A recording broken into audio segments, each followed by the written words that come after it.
Hey guys, and welcome back to another episode of Hayden Newberry Fishing. We're in the back of the camper, and tonight it's an episode for you guys fishing this tournament this weekend on Lake Keowee. What we're going to do, we're going to dig into a little bit of internet tournament research. If you guys haven't ever done it before, this will be, I guess, a brush up of it, and maybe it'll help out some people with the tournament, just know what you're getting into. But before I get started with that, something I wanted to bring up with you guys. If you have followed along with the channel, and please subscribe, it helps out a ton. But if you have seen the new, I guess, episode series that I started doing, just recently did the first one of it. It's called Story Time.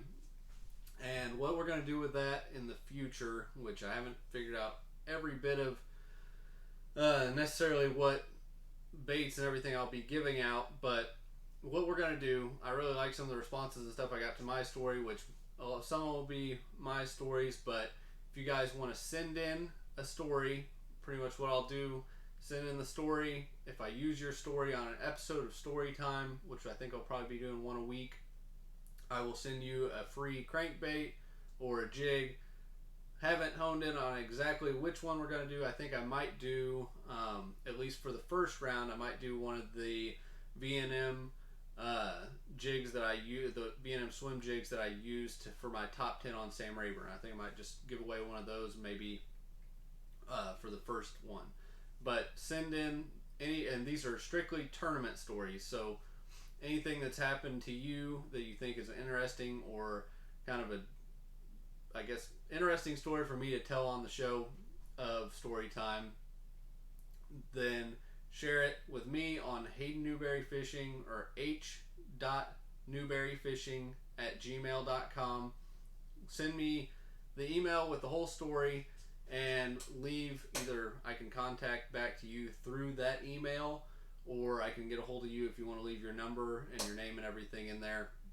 If I use that, then I'll send you free bait. So anyway, hope you guys will do that for me, and maybe everybody will enjoy hearing some different stories from everybody, because I after the last one, I got to thinking that I've got so many stories and everything, but I want to hear, personally, want to hear a lot of other people's stories, and I think that it'll help everybody in the long run understanding a lot more about these tournaments with co-anglers and everything. Especially, I got a lot of different comments from the last story. So anyway, let's get into researching Lake Keowee for you guys. So a lot of lakes, I start out with this. We are going to go straight into something that actually I think is very much less important on Lake Keowee, because it's not a flood lake. It doesn't fluctuate a lot. If you've looked at Lake Keowee very much at all, you'll see that it's really populated around it. It can't really fluctuate other than down some. But let's see, since the 2022 water level, it is looks like maybe 2 feet higher than it was in 2022, which we are going to be actually going back to 2021 for some of our other research we're going to be doing in a second. So really, I mean, this isn't really anything to base much off of. It isn't like that it's 10 feet low or anything, but what we are going to see here is that it is a foot lower than it was at this time last year. And it looks like something to take note of, I guess, for you guys. If for some reason somebody is fishing laydowns in like 6 inches of water, which it could happen, it does rise and drop sharply a lot, and it would be very possible that it could drop a foot or so after this rain and everything stops. But just keep in mind for those shallow water guys out there. So then we're going to jump over to some results here. So things to consider for past experience on Lake Keowee. I was glancing through some of this, so we're going to actually go through a few years, because it seems like Lake Keowee is one that they like to launch tournaments on into January, right at the start of February. So a little week's difference in there isn't going to make a huge difference in the weights or anything, because weather changes and stuff this time of year. Mostly you're just getting that winter bite.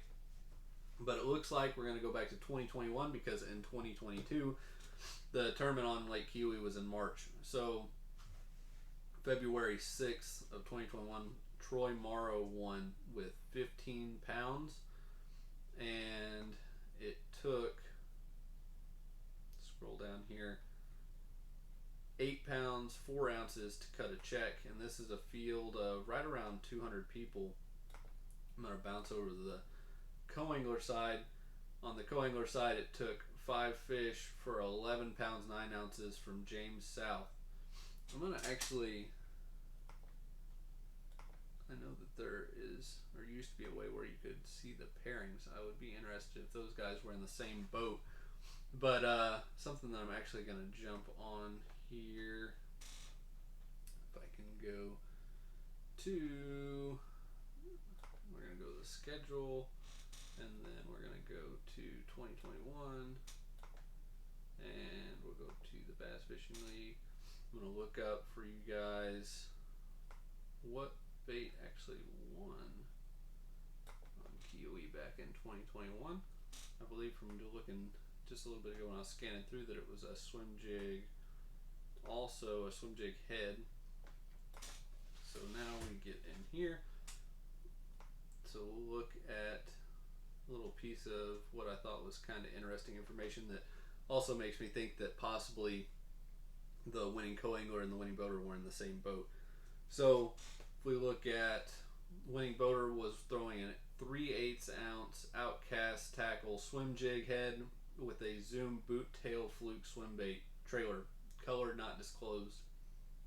And so he says winning bait was, and then the Strike King co-angler was throwing a 1/2 ounce unnamed swim bait jig head with a Kitex swing impact fat shad shaky head rig.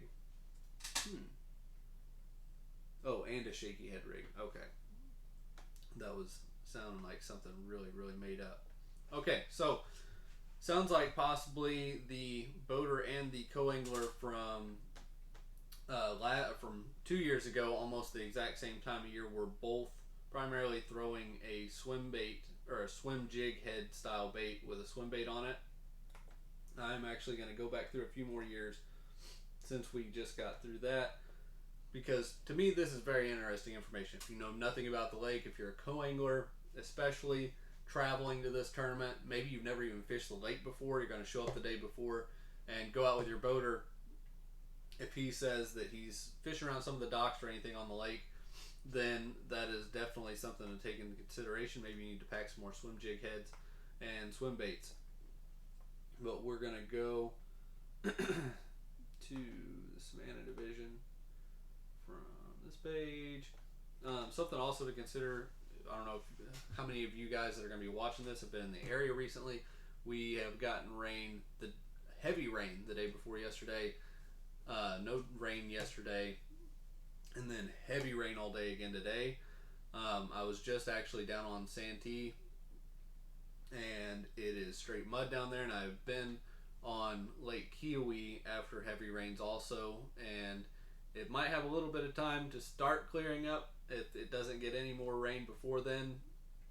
But I can tell you, if you haven't been on the water practicing, all those creeks are going to be dirty. You might have been there last week for pre-practice or something, and the lake was all great and clear back there, and you were on a cool bite. Don't expect to go back and see the same thing on tournament day. It is very, very possible that you will go back and get your feelings hurt. So we are going to 2019. We're going to go, actually, no. Yeah, let's go 2019, then we'll skip a little bit farther back. Okay, so now we are, Joe Anders, heard that name before. He's, if I am correct, Joe Anders is a very well-known angler on Lake Keowee, and he weighed in 14.11. So we're already seeming like it's going to take probably around 15 pounds to win this thing. 2 years in a row, tournament's almost the exact same time of year, and we're right at 15 pounds, 14.11, and the other one's just over 15. For first place, last one I think was, right around 11 pounds to cut a check, and we are looking at 18th place, 10.13. co-angler side, I'll jump over there for you guys. This is the Boater co-angler. 12 pounds is a little better in 2019. Excuse me. 10 pounds or 12 pounds. And it took 7 pounds to cut a check. Now we are going to jump all the way back to 2016. 2016, not in the fall, January 30th. So we're back in January. This is, I think, was the first year going backwards that I saw when I was glancing around at it. Okay. Nope. Sorry. There we go. And a little bit lower, 14.7. But now we've got live scope in the mix. Places like Lake Keowee, as you might have seen in a previous video that I made, live scope has shown on herring lakes, clearwater lakes, things like that, lakes like Lake Keowee, that weights actually seem to increase since live scope has came out. Overall weights, at least. In that video, if none of you guys watched it, I thought it was a really cool video. I went back and researched to see if on lakes that live scope is strong in, if it seems that it's increased the weights, and it did seem like it might have a little bit. But anyway, 14 pounds 1 in 2016, 14.7 actually, and it took 8.13 to get a check. And we're gonna jump over. I don't think that field was, yeah. And this is a much smaller field. The tournament Troy Morrow was in like 200 boats on Lake Keowee, and yeah, this is a little over 100. Okay, we're gonna go to the co-angler side, and then we're gonna get into a couple more factors to consider going into the tournament. Co-angler side took 10.6 to win back in 2016 with a small field. Excuse me.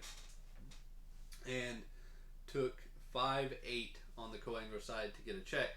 So what you guys definitely should be considering is that a 2-pounder on Lake Keowee, if you didn't already know, is a good one. That'll get you a limit of 2-pounders will for sure be a good thing to have in your boat, and then get you a kicker or two, and you might win, $5,000 or so. Anyway, so things to consider. Obviously, boat traffic, how many boats are in there and all that. That's uncontrollable things. But if you're worried about water temperature going into Lake Keowee, it's not that big of a factor. There's a power plant on the lake, kind of messes with water temperature in the, I'll call it the mid-lake area. So really, it's one that I personally, I've fished Lake Keowee a lot, and I don't think that it's going to play a huge factor in everything. But let me press this on my phone real quick so I know what's going on. Okay. So water temperature, you can just kind of fish where you want. There's some big areas that obviously play on the lake, closer to the power plant, people like that, up any of the creeks, which, like I said, will be dirty. And then you've got the area on the upper end of the lake, where Joe Cassie spills into Lake Keowee, that has been known to win some tournaments in the past. But everything's going to be a timing thing, for sure.